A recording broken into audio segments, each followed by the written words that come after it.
बतियाई न बेसी लागत गरमी लगा दीना राजा जी सुना ना जवन कहतनी बतियाई न बेसी लागत गरमी लगवा दीना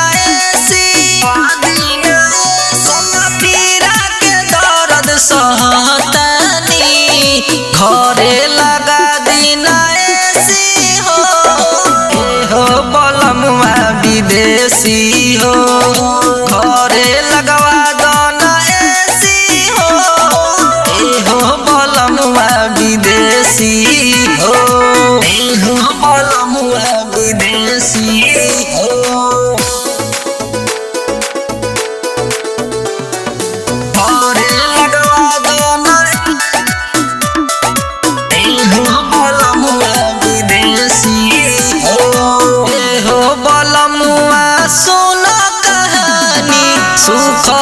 हमर जवानी हो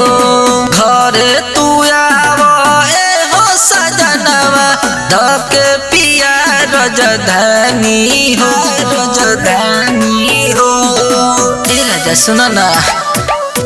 हो बलमुआ सुन कहानी सुखता हमर जवानी हो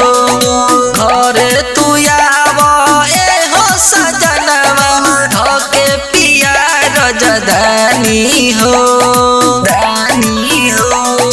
चाहे लदहरा के मिली हो घरे लगा दीना हो बलमुआ विदेशी हो घरे लगवा दना हो बलमुआ विदेशी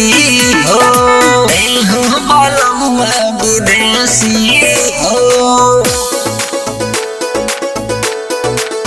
घरे लगवा दना हो बलमुआ विदेशी हो पाकल पाकल लीची सैया होतावे असही जियान हो देहिया से छूटता छर छर पसेना दिल न हमारा पे ध्यान हो दिल न हमारा पे ध्यान हो पाकल पाकल लीची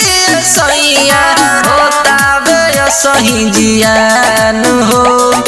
देहिया से छूटता छर छर पसेना दिल न हमारा पे ध्यान हो